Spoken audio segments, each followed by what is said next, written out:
야고보는 오늘 본문을 통해서 외적 조건으로 차별하는 문제에 대해서 강력하게 경고합니다. 1절을 보시면 내 형제들아 영광의 주 곧 우리 주 예수 그리스도에 대한 믿음을 너희가 가졌으니 사람을 차별하여 대하지 말라. 여기서 말하는 차별이라는 것은 부자한테는 잘해주고 가난한 자를 막대하는 그 차별을 말하는 겁니다. 근데 차별하지 말아야 되는 이유에 대해서 예수님께서 야고보는 믿음에 대해서 말합니다. 너희가 예수님에 대한 믿음을 가졌기 때문이다 이렇게 말하거든요. 그래서 이게 1장에서 이어지는 내용입니다. 여러분 지난 본문을 기억을 하시면 화내지 말라고 말씀을 하셨죠. 화내지 말라. 화내지 말아야 되는 것은 하나님의 의를 이루지 못하기 때문이다라고 규정을 했어요. 하나님의 의는 뭡니까? 의자는 옳을 의자겠죠. 그래서 하나님의 옳음, 하나님의 정의를 말하는 건데, 다시 말해서 우리가 화를 내는 게 하나님 앞에서 옳지 않다는 말입니다. 아니 그럼 화나게 하지 말죠. 말이 안 되는 소리인 거예요. 그건 말이 안 되는 소리예요. 화나게 했기 때문에 내가 화낼만 하니까 화를 내지. 여러분 그거는 말도 안 되는 핑계인 거야. 화를 내는데 모두 화를 내는 거에 대한 합당한 이유가 다 있거든요. 그거를 성경이 알고서 하는 얘기입니다. 성경은 반대로 말합니다. 우리가 화를 내는 거 당연하다고 얘기하지 않고 성내는 거가 하나님 앞에서 옳지 않다고 말합니다. 첫사람 아담과 하와에게는 가인과 아벨이라는 아들들이 있었습니다.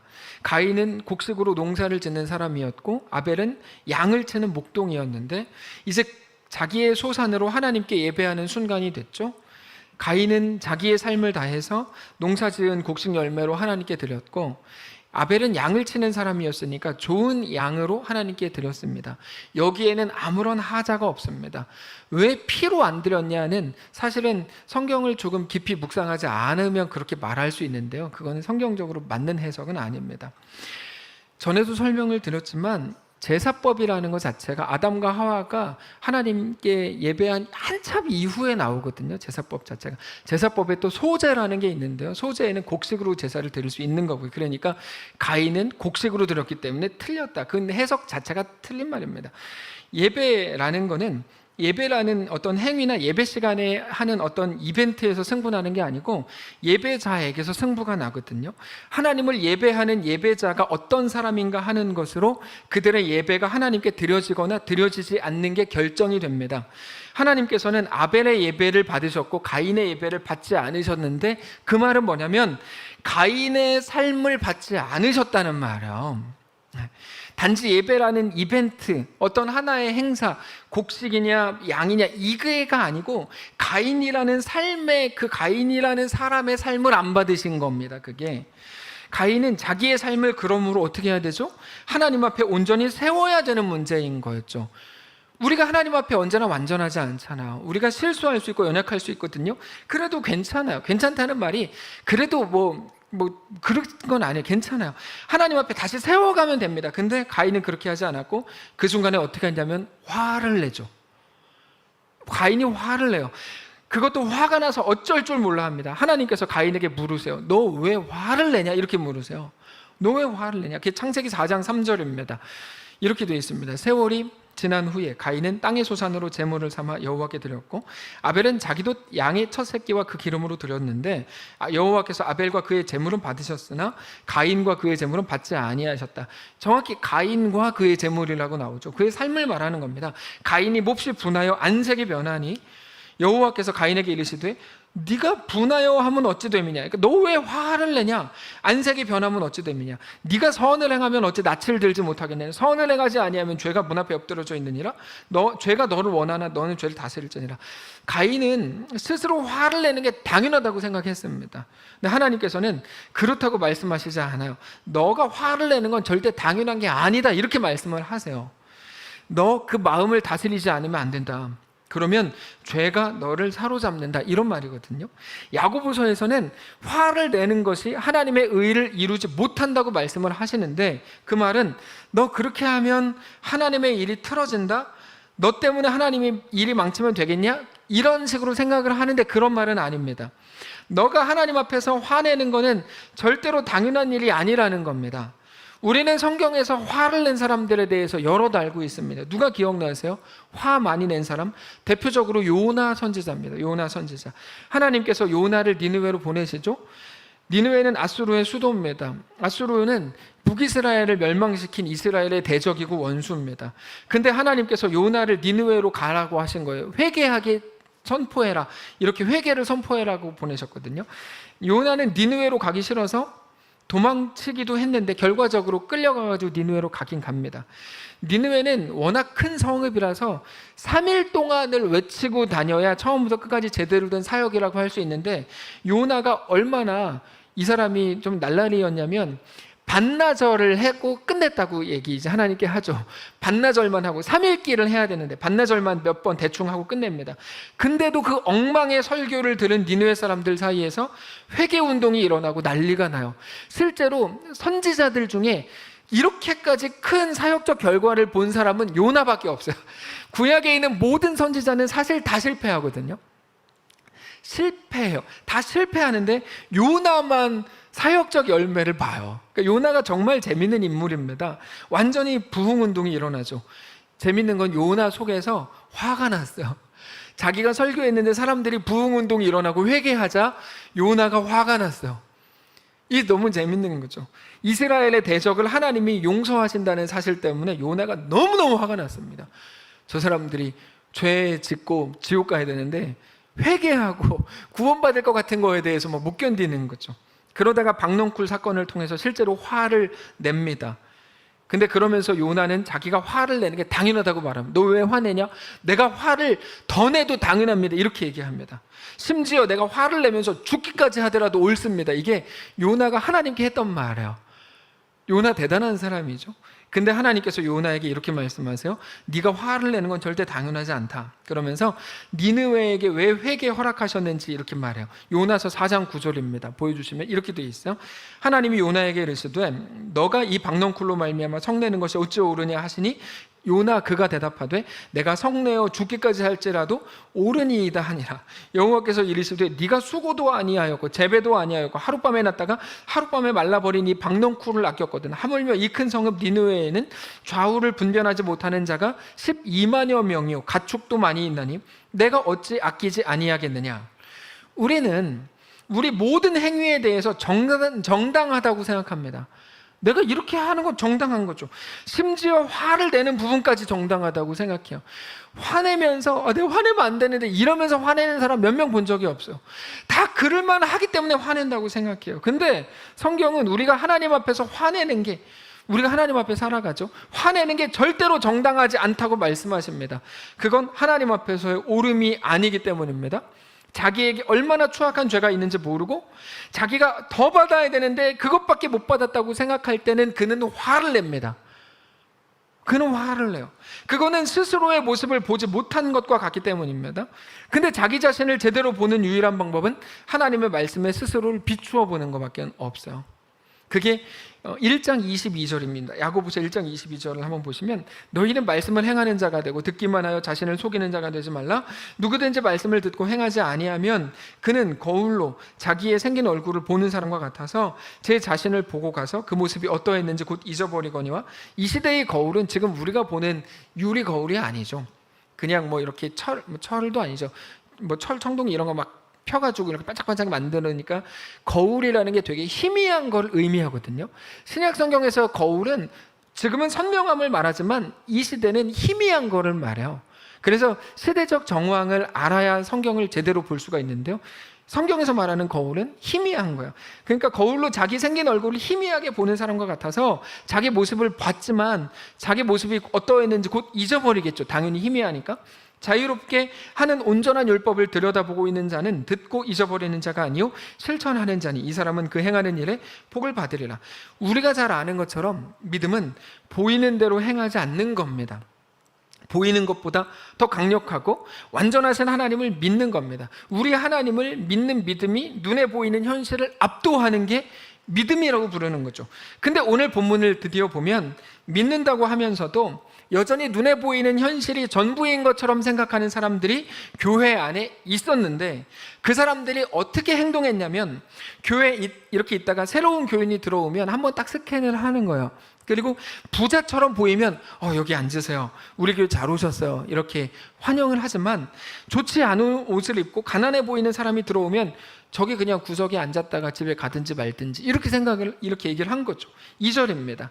만일 너희 회당에 금가락지를 끼고 아름다운 옷을 입은 사람이 들어오고 또 남루한 옷을 입은 가난한 사람이 들어올 때 너희가 아름다운 옷을 입은 자를 눈여겨보고 말하되 여기 좋은 자리에 앉으소서 하고, 가난한 자에게 말하되 너는 저기 서 있든지 내 발등상 아래 앉으라 하면, 여기 금가락지 좋은 옷이 나오고 반대로 남루한 옷이 나오는데, 이런 것들은 눈에 보이는 것들입니다. 눈에 보이는 것으로 판단하는 거죠. 저는 그분을 존귀한 자라고 여겨요. 근데 예전에 그렇게 여기지 못했어요. 자꾸 예배 시간에 졸아요. 저분은 왜 저럴까? 근데 지금은 생각이 바뀌었어요. 저분도 존귀할 수 있다. 네, 지금 일어난 그분. 근데 그런 것들이 그들의 판단 기준이 됐다는 건데요, 그거는 판단 기준이 잘못된 거예요.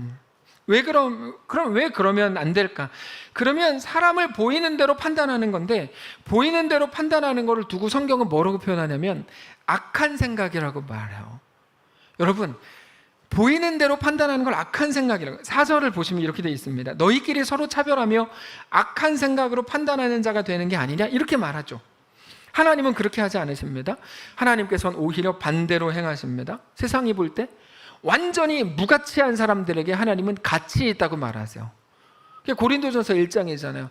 없는 자, 가난한 자, 천한 자, 이런 사람들을 부르신다고 말씀을 하시잖아요.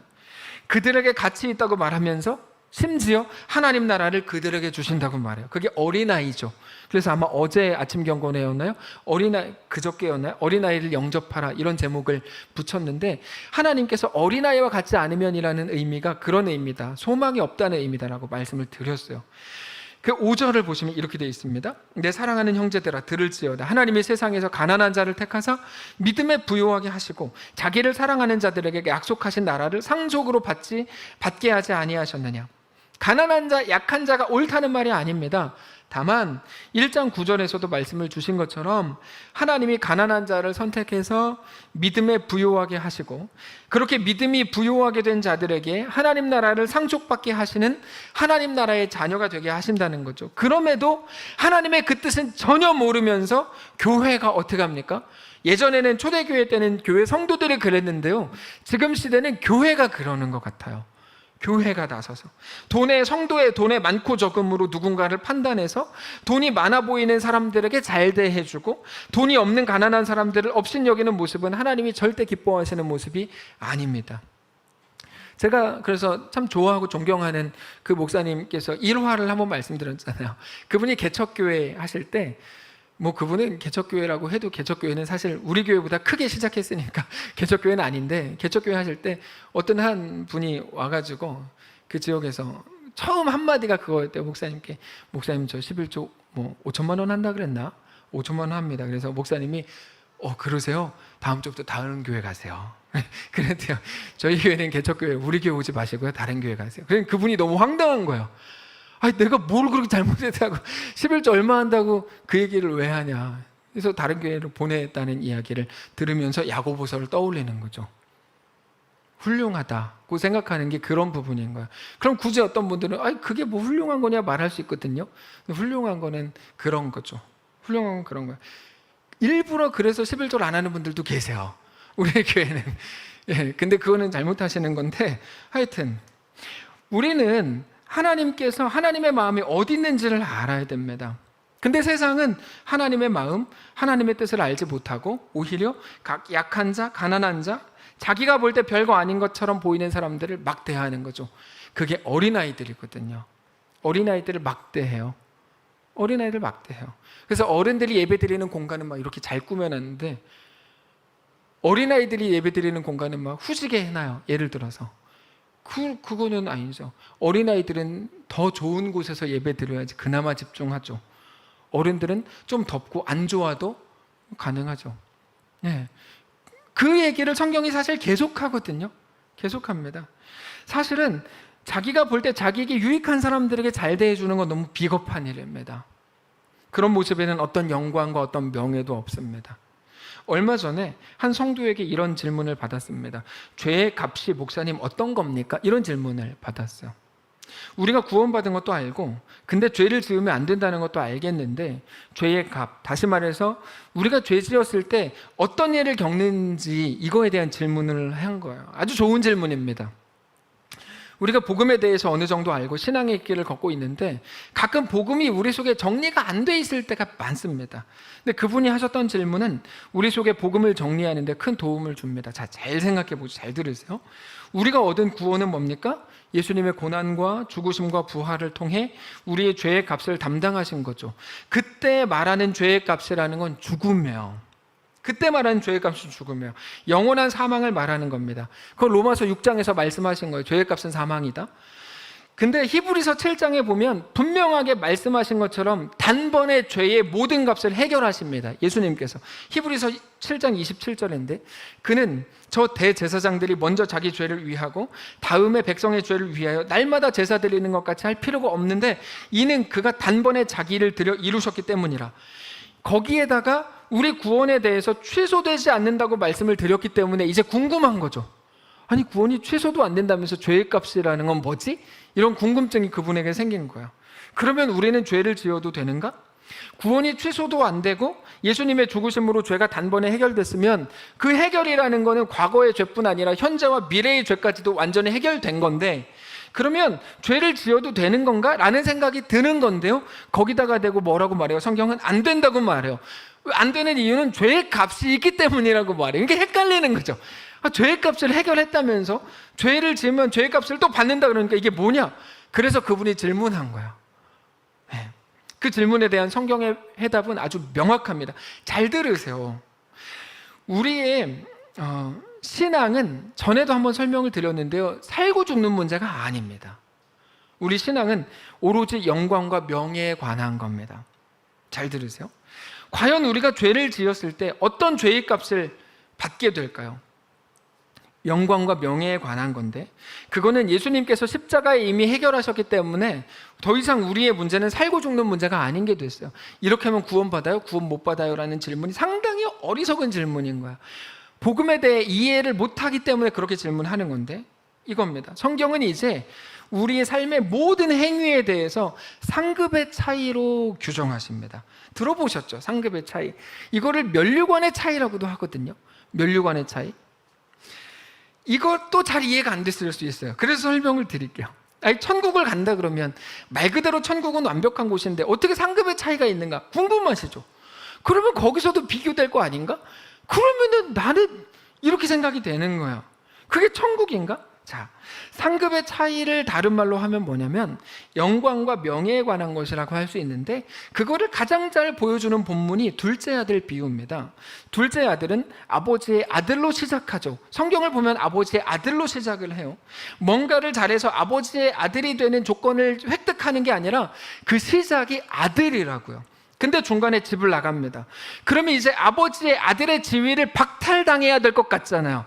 둘째 아들의 생각이었어요. 많은 사람들이 그 생각을 해요. 내가 이러면 아버지의 아들의 지위를 박탈당하는 거 아니야? 그게 상식인데요. 한번 아버지의 아들이면 영원히 아버지의 아들이더라는 게 성경이 우리에게 말해주는 거예요. 그건 우리의 실력이 아니라 아버지의 의지입니다. 아버지께서 아들로 끝내 받아주시는 거죠. 그게 성도의 견인이라고 말씀을 드렸어요. 그럼 이제 방탕하게 나가서 놀아도 되는가? 자, 성경은 둘째 아들이 그렇게 했음에도 불구하고 여전히 아들로 받아줬다고 말하죠. 기억하시죠? 근데 중요한 건 이겁니다. 둘째 아이는 명예롭지 못했죠. 둘째 아이는 아버지의 아들로 명예롭고 영광스럽게 살 수 있는 모든 시간을 사실상 다 허비해버렸죠. 친구의 배신, 돈이 다 떨어져가지고 무서워지고 돼지 주염 열매조차 주는 이가 없어져서 배가 고프고 매일 죽을까를 생각하는 게 그 아이의 인생이었거든요. 우리가 이렇게 묻는 거예요. 그럼 둘째 아들처럼 집 나가도 돼요? 이렇게.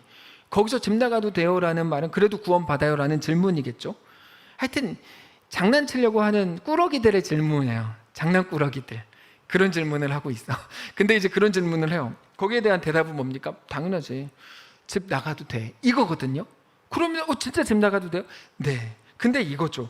그렇게 생고생, 친구의 배신, 뭐 다 무서워지고 매일 죽을까를 생각하는 삶을 살기를 원한다면 그렇게 해. 근데 그게 그리스도인의 명예는 아니죠. 하나님이 우리에게 주신 시간을 왜 그렇게 하고 살아요? 왜 그렇게 하고 살아요? 하나님이 우리에게 주신 한 번밖에 주시지 않은 그 인생을 왜 그렇게 하고 사냐고. 매일 그 고민을 하고 그 걱정을 하고. 그렇게 생고생을 하다가 아버지의 집으로 돌아가서 아들이 아니라 품꾼의 하나로 써주십시오라고 말하는 지경이 됩니다. 그 아이는 영광을 다 잃어버리죠. 그 불명예가 그 아이가 저지른 잘못, 죄에 대한 대가였습니다. 그게 그 아이의 죄의 값이었죠. 다윗이 잘못을 저질렀죠. 그리고 나서 나중에 이제 밝혀지잖아요. 근데 밝혀지냐 안 밝혀지냐가 핵심은 아니에요. 핵심은 뭐냐면 자기가 죄를 저지르고 잘못을 한 이후에 혼자 고비라는 거죠. 걸리지 않았다고 칩시다. 걸리지 않으면 걸릴 때까지의 모든 그 과정과 자기 피 말리는 모든 순간들을 말하는 거죠. 다윗이죠. 다윗은 간음에 살인까지 했는데요, 그 후에 그가 겪은 죄의 값은 어마어마하거든요. 아들들이 똑같은 잘못을 저지르고 거기에 대해서 다윗은 소망이 있으면서도 한마디도 못해요. 그러면서 아들을 유배 보내놓고 혼자 매일 울어요. 내 아들아, 내 아들아. 그럼 매일 울어요. 근데 아들이 돌아왔을 땐 한마디도 못해요. 그게 다윗이 겪어야 했던 죄의 값이라는 거야. 불명예죠. 영광스럽지 않은 거고. 그거는 우리가 선택할 수 있어요. 우리 삶을 영광스럽게 살 건가 아니면 불명예로 살 건가는 여러분이 선택하시는 겁니다. 다윗은 부모 노릇 못합니다. 부모의 말, 부모의 훈계, 부모의 격려를 할 수 없었던 것은 다윗이 저지른 짓이기 때문입니다. 그 불명예가 다윗이 겪어야 했던 죄의 값입니다. 우리가 가까이서 그것을 본 게 좀 그렇지만 최덕신입니다. 최덕신은 그 잘 나갈 때 잘못을 저지르죠. 모든 걸 잃어버렸죠. 모든 걸 빼앗겼습니다. 사실 누가 뺏은 것도 아닌데 스스로 모든 것을 빼앗긴 거죠. 그게 이스라엘 백성입니다. 그들은 홍해를 건넜지만 그 영광과 명예는 하나도 모르는 사람처럼 행동했습니다. 어떻게 했죠? 광야에서 다 죽었죠. 구원을 못 받았다 이렇게 말할 수 없다고 말씀드렸죠. 그들이 가나안에 못 들어가거든요. 구원을 못 받았다는 말이 아니라 영광을 누리지 못한 거라고 설명을 드렸죠. 그게 죄의 값이에요. 우리의 영원한 죄의 값은 예수님이 십자가에서 단번에 해결하셨어요. 히브리서를 읽어보세요. 근데 우리에게 남기신 죄의 값은 상급과 면류관인데 바로 이거예요. 우리의 영원한 죄의 값은 해결받았지만 그게 끝이 아닙니다. 이 땅을 영광스럽고 명예롭게 살아보라고 하는 하나님의 도전이 우리의 오늘, 우리의 길이라는 이름으로 주어졌죠. 그래서 어떤 믿음의 가정은 자기 자식 이름을 오늘이라고 지었어요. 우리나라에 있어요. 우리나라에. 네, 그 삶을 살아라 이거죠. 여러분 어떻게 행하시겠습니까? 어떻게 사시겠어요? 믿음으로 어떤 담대함으로 사시겠습니까? 어떻게 영광과 명예를 가지겠느냐고 하는 것이 우리에게 숙제로 남겨진 거예요. 자, 지금 중요합니다. 이제 지금이 중요해요. 어떤 명예, 어떤 영광을 어떻게 갖겠느냐. 둘째 아들처럼 집을 나가보시겠습니까? 나가보세요. 한국 교회가 겁이 많아서요, 둘째 아들 설교한 다음에 하나님이 받아주셨다고 결론을 내렸으면서도 집 나가보세요라고 말 못하거든요. 겁이 많아서. 말씀드릴게요. 나가보세요. 결정을 하세요. 아니면 다윗처럼 간음과 살인을 해보시겠습니까? 네, 해보세요. 왜 그 삶을 그들은 그렇게 살았을까요? 그리고 그 끝에 그들이 가졌어야 될 영광과 명예를 갖지 못한 것에 대한 한탄을 우리가 성경을 통해 다 보지 않습니까? 이스라엘 백성들처럼 매일 현실에 대해 불안해하고 하나님을 향해 매일 원망하고 내 상황으로 인해 불편해하면서 그렇게 영광은 명예는 하나도 없는 사람처럼 하시겠습니까? 아니면 또 하나의 길을 말씀드릴게요.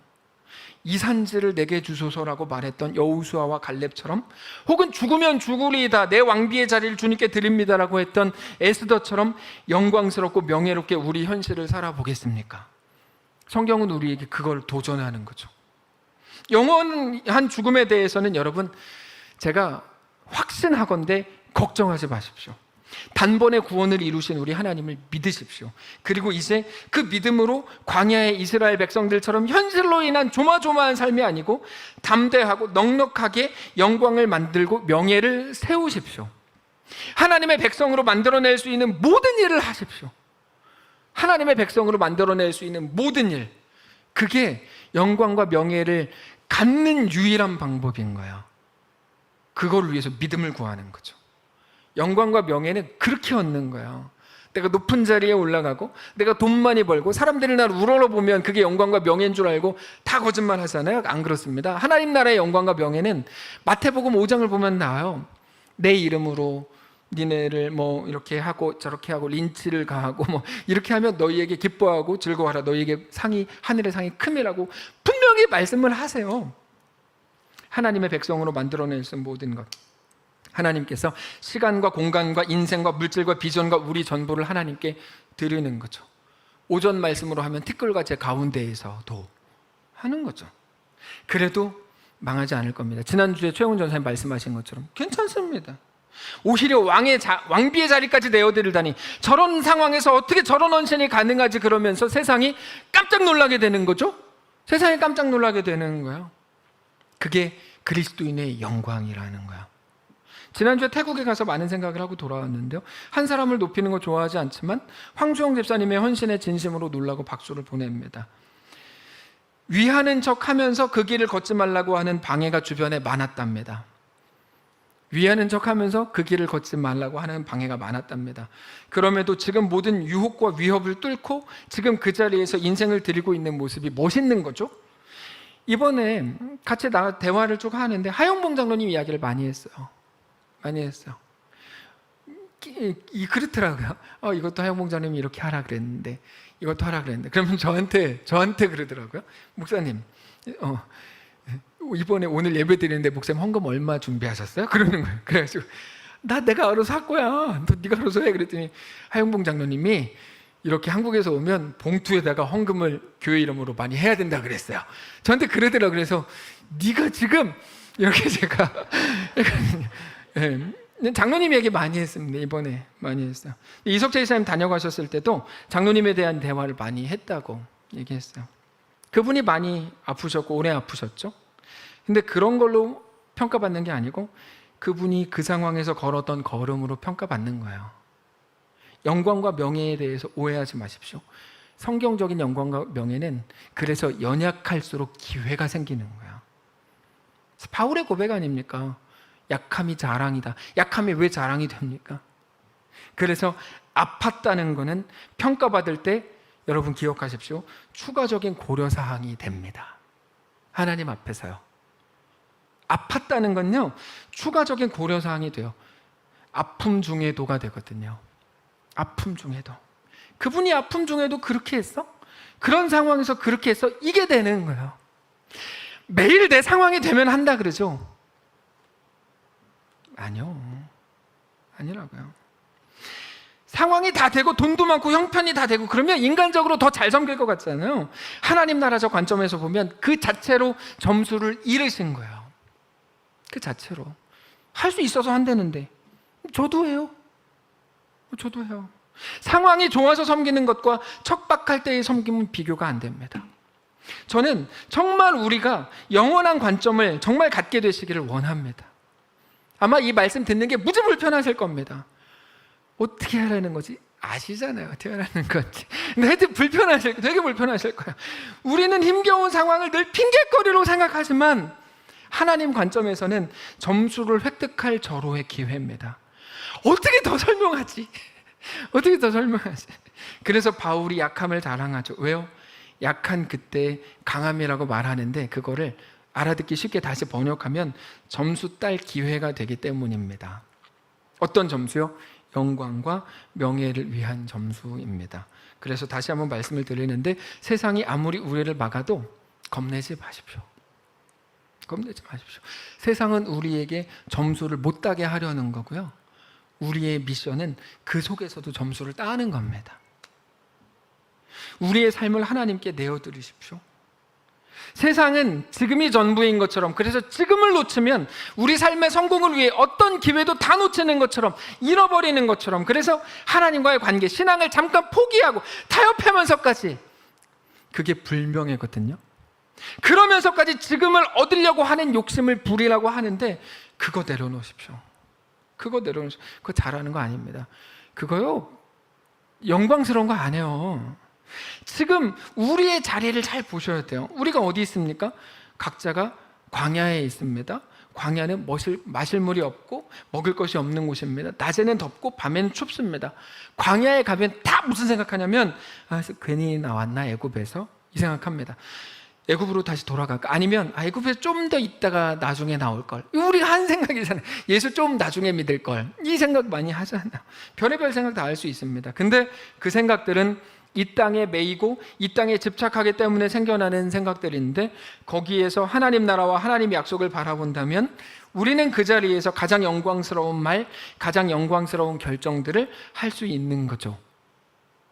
영화나 드라마를 보면 현실에 매여서 늘 부정적인 역할을 하는 사람들이 가장 저는 꼴보기 싫습니다. 현실에 매여서 부정적인 말 하는 게, 하여튼 그게 뭐 제 성향의 문제이기도 한데요, 가장 꼴보기 싫어요.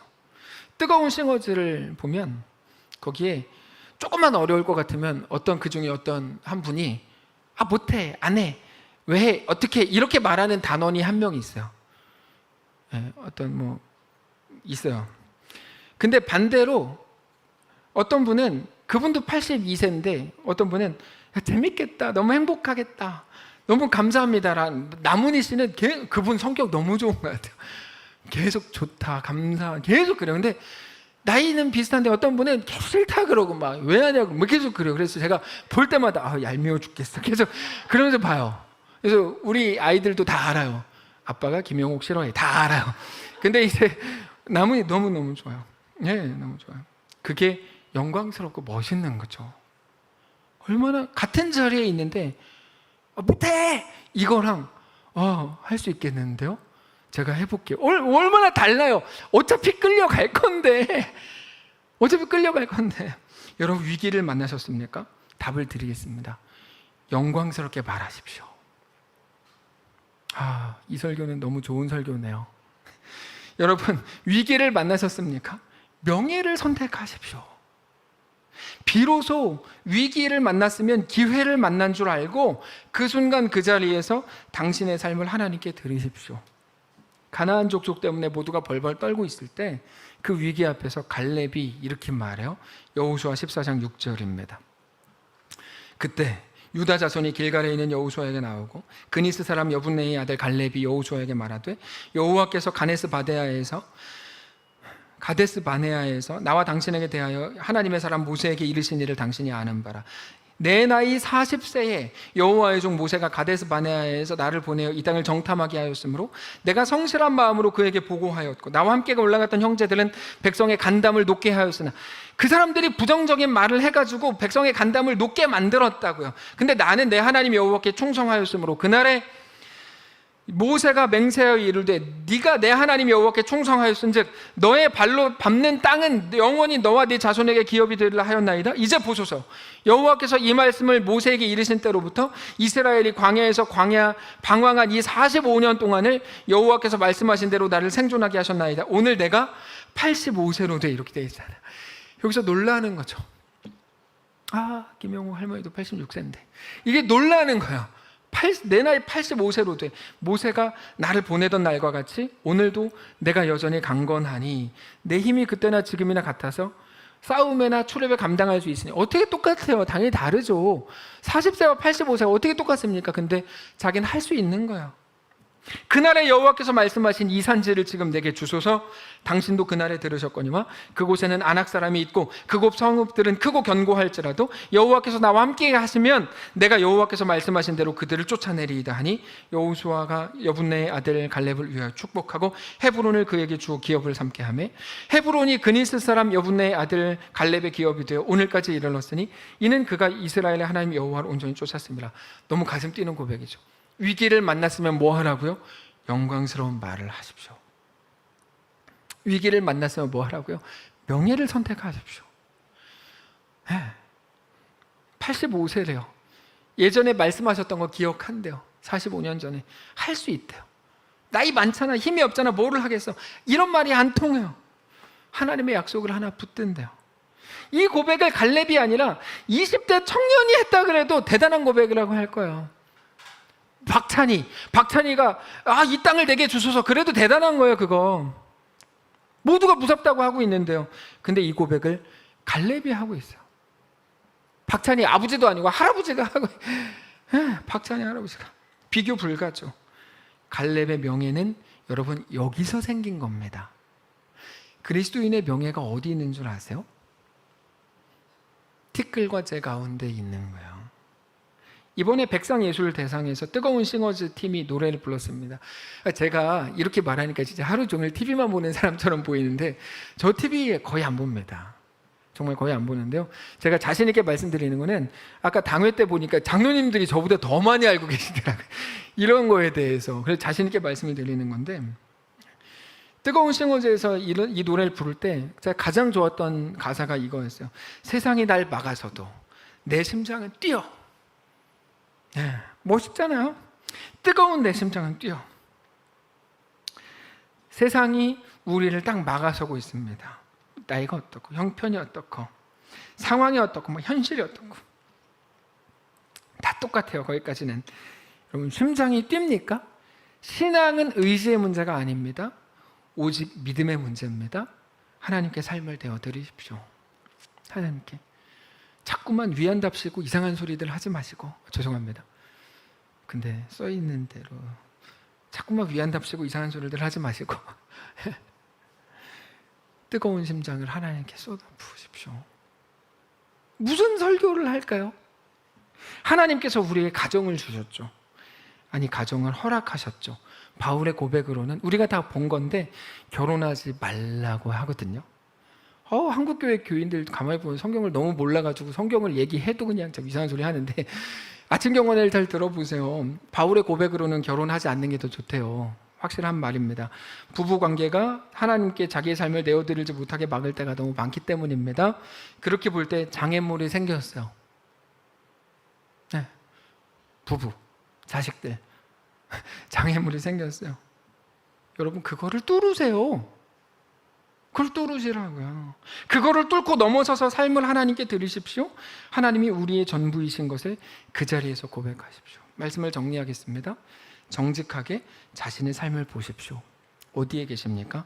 함께 우리는 홍해를 건넌 자리에 있습니다. 못 돌아갑니다. 광야에 있습니다. 지금 뭐 하고 계십니까? 무슨 말을 하고 계세요? 애굽으로 돌려달라고 항의 중인가요? 저 그런 분들 정말 많이 만났어요. 교인들 중에요. 저랑 같이 건너왔는데요. 그분은 왜 자꾸 그런 말만 하는지 모르겠어요. 자꾸 애굽으로 돌려보내달래. 매일 그분은 그 얘기만 해요. 근데 어떤 분은 이 산지를 내게 주소서, 내가 해보겠습니다. 그 고백하거든요. 다른 거 같으시죠? 너무 똑같은 거예요. 너무 똑같은 거예요. 오늘 어떤 길로 걸으실 작정입니까? 우리 믿음은 어디 있습니까? 오늘 어떻게 움직이실 겁니까? 그리스도인의 영광과 명예를 선택하십시오. 오늘 본문은 단순히 이렇게 해라 저렇게 해라를 우리에게 말하지 않고 그거를 넘어서서 그리스도인의 영광과 명예가 무엇인지 우리에게 촉구하는 명령입니다. 물론 우리가 이 땅을 살면서 눈에 보이는 것이 아닌 믿음으로 행하는 건 너무 어려운 일입니다. 너무 현실을 몰라 이렇게 생각을 하실 만큼. 그럼에도 불구하고 우리가 성도인 이유는 우리는 세상과 다른 것을 보고 다른 것을 믿는 사람들이기 때문입니다. 믿음으로 사는 거잖아요. 오전에 그렇게 이재철 목사님 부인이 천사인 줄 알았는데 알고 보니 성도였다 말씀드렸는데, 같이 밥을 먹는데 점심 때 제가 김현우한테 그 얘기를 했어요. 김현우는 천사인가 봐. 이매진한테 저렇게 잘하는 거 보니까. 그랬더니 김현우가 저한테 조용히 이래요. 저 성도입니다. 이렇게 저는 그래서 제가 무슨 말인지 딱 알았어요. 그런 의미였구나. 네. 지금 김현우가 눈동자가 흔들리고 있어. 죽었다 이런 거겠죠. 하여튼 근데 우리는 하나님이 우리를 사랑하셔서 우리를 위해 독생자 예수님을 보내셨고 우리를 위해 십자가에 내어주셨고 그의 부활로 우리도 새 생명을 얻게 된 사실을 믿습니다. 뿐만 아니라 그렇게 십자가에서 보이신 우리에게 대한 사랑을 통해서 우리에게 대한 하나님의 약속을 확인만 하면서 살아갑니다. 눈에 보이는 어떤 것, 사망, 생명, 권세자들, 현재일, 장래일, 그 어떤 피조물이라도 우리를 그리스도 예수 안에 있는 하나님의 사랑에서 끊을 수 없다는 것을 믿습니다. 그러므로 그 믿음으로 이제 영광스럽고 명예롭게 사시기를 축복합니다. 위기를 만나셨다면 영광의 기회를 만난 거니까 영광스러운 말을 하시고, 위기를 만나셨다면 명예로운 말을 하십시오. 그때 쓸데없이 뽀떼 이렇게 하지 마시고 영광스럽게 하십시오. 지금 내 나이, 나문희 씨가 한 말이에요. 지금 내 나이인데도 내가 이런 새로운 도전을 할 수 있다는 거에 대해서 너무 감사해요. 이렇게 말했거든요. 그게 우리가 할 말인 거예요. 지금 내가 이렇게 힘든 경제적인 상황이고 너무 어려운 형편인데도 나에게 이런 도전을 해주셔서 너무 감사해요. 이게 멋있는 거죠. 아니 못해요. 목사님 뭐 백날 해요. 못해요. 이거는 너무 명예롭지가 않잖아요. 뭐예요 그게. 오늘 그 믿음으로 우리의 삶을 살게 되시길 바랍니다. 눈에 보이는 것들로 우리 삶을 놓치지 마시고, 그 마음에 하나님 없는 사람들과 같이 되지 마시고, 우리의 구원자가 하나님이신 것을 알고 믿는 사람들로 넉넉히 살아가시기를 축복합니다. 찬양합시다. 환난, 가난과 고난, 수고로움 속에도 성도는 그 믿음을 지켰네. 성도의 노래라는 찬양인데 가사가 너무 훌륭하네요. 우리가 걸어야 될 영광의 길이 어떤 건지 가사를 통해 확인하고 찬양하겠습니다. 환난, 가난과 고난, 수고로움 속에도 성도는 그 믿음을 지켰네. 주를 섬기는 일에 자신을 다 드리며 진리의 말씀과 성령으로 그 길을 걸었네. 환난, 가난과 고난, 환난, 가난과 고난, 수고로움 속에도 성도는 그 믿음을 지켰네.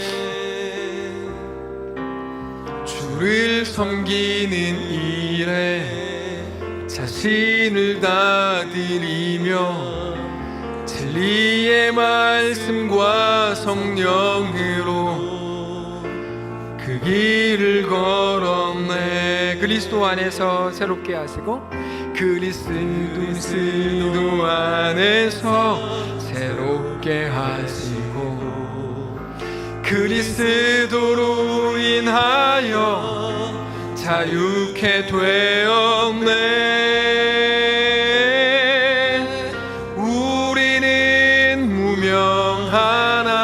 유명한 자요, 죽음의 위기 속에도 참 생명 가졌고, 근심 하나 기뻐하며 가난 하나 다른 이를 부욕해 하는 자. 우리는 무명하나 유명한 자요,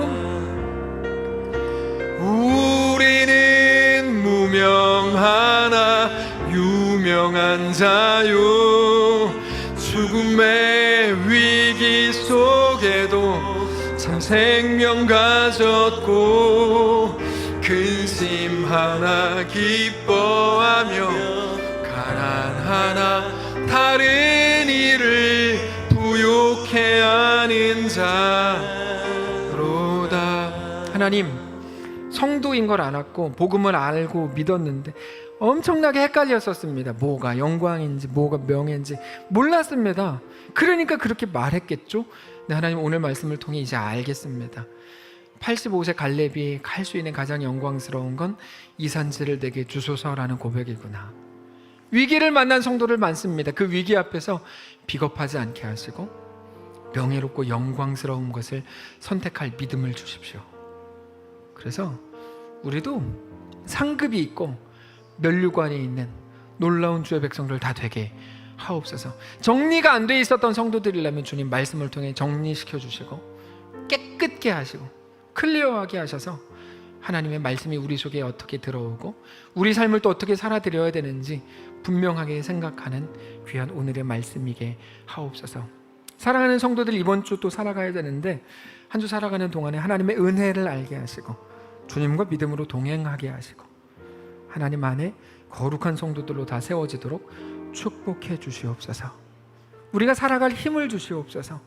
우리가 믿음으로 살아갈 용기를 주시고 우리에게 성령을 부어 주옵소서. 그렇게 우리와 함께 하시기를 소원하며 살아계신 예수님의 이름으로 축복하며 기도합니다. 아멘. 이제는 우리 구주 예수 그리스도의 은혜와 하나님 아버지의 다함없는 사랑과 성령의 교통인도 역사 위로 함께 하시며 은사가 이 시간 주를 바라보며 예수 안에 허락된 그 길을 넉넉히 걷기를 소원하고 결정하는, 그래서 진정한 영광과 명예를 회복하기를 원하는 모든 성도들 머리머리 위에, 사랑하는 교회 위에 이제로부터 영원까지 함께 계실지어다. 아멘.